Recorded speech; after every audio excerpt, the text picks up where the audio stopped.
इधर दाखवा ना सर या साईडला आमची टीम या साईडला. Okay thank you. याचा क्लोजअप काय बघा अफगाण प्रोडक्ट आणि स्टारबक्स म्हणजे हे जेवढे आतापर्यंत प्रेस झालेत नाही हे तू कोणाला विज्युअल नाही मिळाले. त्यांनी जे पॅकिंग मटेरियल जे अफगाणिस्तान आले आणि स्टारबक्सच्या नावावरती येत होतं. अच्छा अच्छा. मार्केट मधला तो ब्रँड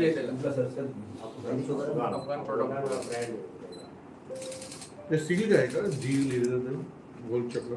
हा ते अफगाण प्रोडक्ट काहीतरी कव्हर मध्ये पाठवले जात असेल ना. म्हणजे स्टारबक्सच्या कॉफीच्या नावाने हे सगळं चालू होतं. स्टारबक्सचे हे सगळे ह्याच्यामध्ये पॅक मिळाले ते.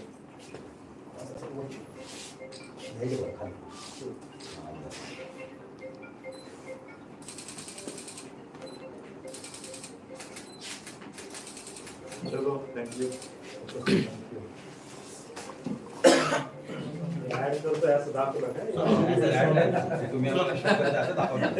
या आपल्याकडे आहे. आरोपी प्रेस करू. 2 मिनिटं देतोय ना. एक झाली विज्युअल प्रेस नोट वाटू का. दोन आहे. अरे काय आहे बस.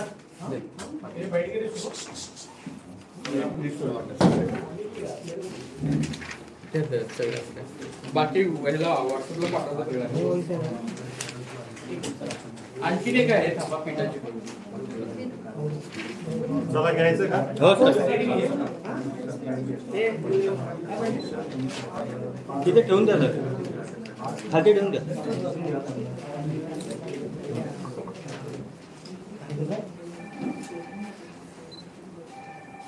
चालू करायचं. हो सर. ठाणे पोलीस आयुक्तालयामध्ये माननीय पोलीस आयुक्त आशुतोष डोंगरे सर यांनी नेहमीच ज्या काही आपल्या एनडीपीएची जे काही विक्री आहे संदर्भीय विक्री ज्या आहे त्या अनुषंगानं कारवाई संदर्भात वेळोवेळी सूचना दिलेल्या आहेत. त्या अनुषंगानं लोकल पोलीस स्टेशन असेल किंवा क्राईम ब्रांच असेल याच्याकडून विविध कारवाई होत आहेत. त्याच्या अनुषंगानंच युनिट 5 वागळे इस्टेट आपल्या क्राईम ब्रांच युनिट 5ने एका ठिकाणी त्यांना इन्फॉर्मेशन मिळाली की चरस विक्रीसाठी येणार आहे. त्या अनुषंगाने त्यांनी ट्रॅप आयोजित केला. हा जो आरोपी आहे हा जो माल आहे तो आपल्याला जो मिळाला आहे तो चरस आहे. तो घेऊन मुंबईच्या दिशेने जात असताना आपल्याला माजीवाडा जंक्शनला त्याला आपण ट्रॅप करून पकडलेला आहे. हा आरोपी आहे अभय परशुराम पागधरे वय वर्ष 43 राहणारा हा डहाणू जिल्हा पालघर मधला आहे. आणि हे जे चरस आहे हे मुंबईला विक्रीसाठी घेऊन जात असताना युनिट 5चे सिनियर PI विकास गोडके आणि त्यांची टीम पूर्ण टीम यांनी API पल्लवी डगे पाटील भूषण शिंदे PSI सुनील आहेरे यांची पूर्ण टीम आणि ACP निलेश सोनवणे यांच्या मार्गदर्शनाखाली हा ट्रॅप आयोजित केला होता. आणि हे पूर्ण जवळजवळ 8 किलो 82 ग्रॅम वजनाचा चरस आपण हस्तगत केलेला आहे. आणि एक आरोपी याच्यामध्ये अरेस्ट केलेला आहे. याची जवळजवळ किंमत 80 लाख रुपये आहे. आणि त्याच्यासोबत आपल्याला मोबाईलही जप्त केलेला आहे. आता हे चरस कुठून आलं किंवा हा कुठं विक्री करणार होता हा आपण आता इन्व्हेस्टिगेशनचा पार्ट आहे. त्याच्यामध्ये निश्चित रूपानं हे जिथून आलेलं आहे त्याचाही ट्रॅक आपण करू आणि त्यात काही आरोपी निष्पन्न झाले तर आपण त्यांना अरेस्ट करणार आहोत. हा जे गुन्हा आपण कापूरबावडी पोलीस स्टेशनला NDPS ऍक्ट अंतर्गत दाखल केलेला आहे. तर अतिशय चांगली कामगिरी युनिट 5ने केलेली आहे. याच्या अगोदरही क्राईम ब्रँचने वेगवेगळ्या जे काही NDPSचे प्रोडक्ट आहेत त्याच्यामध्ये आपण कारवाई करून आरोपी अरेस्ट केलेले आहेत. यापुढेही याच्यामध्ये आपण कारवाई करणार आहोत. NDPSचा जो काही सध्याचा मोठ्या प्रमाणामध्ये सेंट्रल गव्हर्नमेंट असेल किंवा स्टेट गव्हर्नमेंट असेल या NDPSच्या कारवाई संदर्भात वेळोवेळी वरून सूचना येत असतात आणि मोठ्या प्रमाणात याच्या विरुद्ध कारवाई चालू आहे. इथून पुढेही अशा पद्धतीची कारवाई चालू राहणार आहे. याच्यामध्ये काय अफगाण काय कनेक्शन आहे? याच्यामध्ये जे प्रोडक्ट आपल्याला मिळालेला आहे हा जो चरस मिळालेला आहे ह्याचं जे पॅकिंग आहे याच्यावरती अफगाण प्रोडक्ट म्हणून हे लिहिलेलं आहे.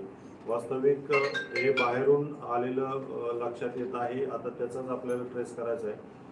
हे चरस आहे, परंतु दुसरं पॅकिंग करून याचं ट्रान्सपोर्टेशन करायच्या उद्देशानं ते केलेलं निदर्शनास येत आहे.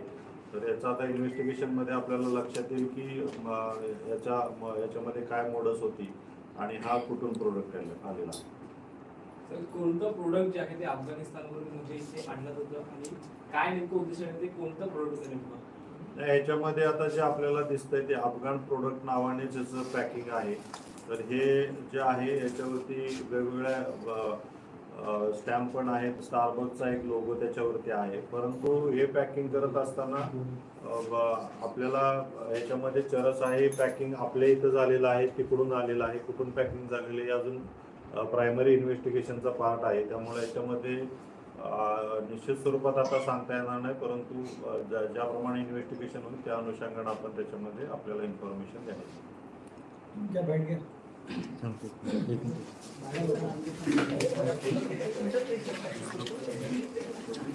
याचंच घ्यायचं आहे का?